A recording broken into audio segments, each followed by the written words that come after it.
You are looking at Julian's pronunciation guide, where we look at how to pronounce better some of the most mispronounced words in the world, like this other curious word. But how do you say what you're looking for today?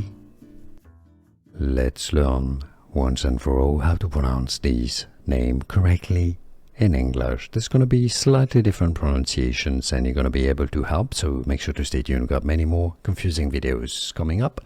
Lynn, how to pronounce in English. It's generally pronounced as Lynn. So you have a short E sound, E, Lynn, Lynn. Some may pronounce it a bit more as Lynn. How do you pronounce it yourself? Let us know in the comments. Let everybody know so we can all pronounce it better. Here are more videos on how to pronounce more confusing words and names too many mispronounced. Like this video if you found it useful. I appreciate your support. I'll see you soon and thanks for watching.